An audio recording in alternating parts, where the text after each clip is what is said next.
কি বলছে B vector বরাবর এ ভেক্টরটার রূপাংশ নির্ণয় করো।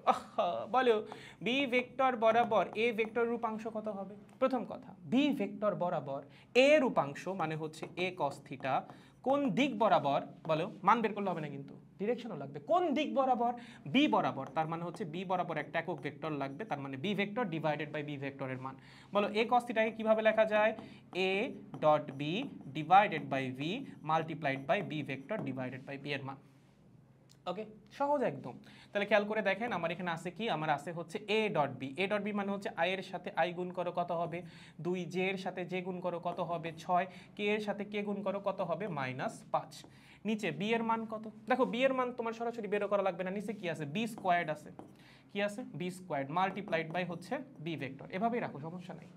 বি স্কোয়ার্ড কেমনে বের করবা? দেখো কাহিনী খুব সহজ, মানে আরো মানে ক্যালকুলেশন আরো সহজ করা যেতে পারে। বি ভেক্টরের মান হচ্ছে রুট ওভার আই এর সহগের স্কোয়ার প্লাস জে এর সহগের স্কোয়ার প্লাস কে এর সহগের স্কোয়ার। তাহলে বি স্কোয়ার্ড কি হবে? জাস্ট রুটটা দিবা না, ঠিক আছে? বি এর স্কোয়ার কি হবে? তুমি খালি রুটটা দিবা না, তাইলেই হবে। রুট দিব না মানে কি? মানে আই এর সহগের স্কোয়ার প্লাস জে এর সহগের স্কোয়ার প্লাস কে এর সহগের স্কোয়ার। বি এর মান বের করার সময় তুমি এটার উপর একটা রুট দিতা, যখন বি স্কোয়ার্ড বের করবা তখন এই রুটটা দিবা না, তাইলেই হয়ে গেল। আর বি ভেক্টরের জায়গায় বি ভেক্টরটাকে বসাই দিবা, শেষ। তাহলে আসো, উপরে থাকতেছে হচ্ছে কত 8 - 5 মানে হচ্ছে 13। বি এর স্কোয়ার মানে কি? এই যে 1 + 4 + 25। আমরা কি রুট দিব? রুট দিব না। Multiplied by B vector, B vector মানে হচ্ছে I cap plus 2j cap minus 5k cap. Okay, তাহলে 13 ডিভাইডেড বাই 30, এখানে I cap plus 2j cap minus 5k cap. এইটাই হচ্ছে বি বরাবর এ ভেক্টরের রূপাংশ, ঠিক আছে? সিমিলারলি যদি তোমাকে উল্টা প্রশ্ন করতো যে এ বরাবর বি ভেক্টর রূপাংশ নির্ণয় করো, কি এ বরাবর বি ভেক্টর রূপাংশ নির্ণয় করো, তখন কি করতাম? এ বরাবর বি ভেক্টরের রূপাংশ মানে হচ্ছে বি cos থিটা কোন দিক বরাবর? এ বরাবর, তার মানে এ ভেক্টর ডিভাইডেড বাই এ ভেক্টরের মান। আচ্ছা বি cos থিটা মানে কি? বি cos থিটা মানে হচ্ছে A dot B divided by A multiplied by A vector divided by A মানে হচ্ছে A dot B divided by A ভেক্টরের মানের square multiplied by A vector. চলো ডট গুণ যদি করি, আয়ের সহগের সাথে আয়ের সহগ মানে হচ্ছে 2, জে এর সহগের সাথে জে এর সহগ মানে হচ্ছে 6, কে এর সহগের সাথে কে এর সহগ মানে হচ্ছে -5। এ ভেক্টরের মানের স্কোয়ার মানে কি? আয়ের সহগের স্কোয়ার প্লাস জে এর সহগের স্কোয়ার প্লাস কে এর সহগের স্কোয়ার। রুট করব? করব না। যদি এর মান বের করতাম রুট করতাম, এ স্কোয়ার্ডের মান বের করতেছি, রুট কেন করব?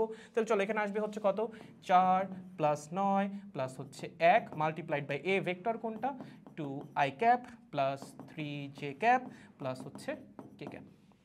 ওকে, তাহলে এখানে 8 - 5 হচ্ছে 3, নিচে কত? নিচে হচ্ছে 10 14, এখানে হচ্ছে 2i cap plus 3j cap plus K cap, শেষ। এটাই হচ্ছে উপাংশ। এবং দেখো উপাংশ কিন্তু তোমার, হ্যাঁ এখানে 13 আসলো কেন? এখানে তো 3 আসবে, 13 আসলো কেন গো? এখানে তো 3 আসবে, 3 3 3 3 3, এখানে আসবে 3, সো উপরে 3 নিচে 30, কাটাকাটি গিয়ে তুমি চাইলে 10ও লিখতে পারো, 1/10 লিখতে পারো, ঠিক আছে? সো আই গেস বুঝতে পারছেন উপাংশ কিন্তু অবশ্যই ভেক্টর আসবে। এবং দেখেন এখানেও কিন্তু ভেক্টরই এসেছে, কারণ উপাংশ ভেক্টর রাশি, লম্ব অভিক্ষেপ হচ্ছে স্কেলার রাশি। তাহলে যদি লম্ব বিক্ষেপ বের করতে বলে শুধুমাত্র যে A cos theta B cos theta বের করলেই হবে, ডট গুণ ডিভাইডেড বাই ভেক্টরের মান। বাট যদি উপাংশ বের করতে বলে একক ভেক্টর দিয়ে কিন্তু গুণ করা লাগবে। সো তুমি চাইলে হচ্ছে এটাকে আরেকটু শর্টকাটেও লিখতে পারো।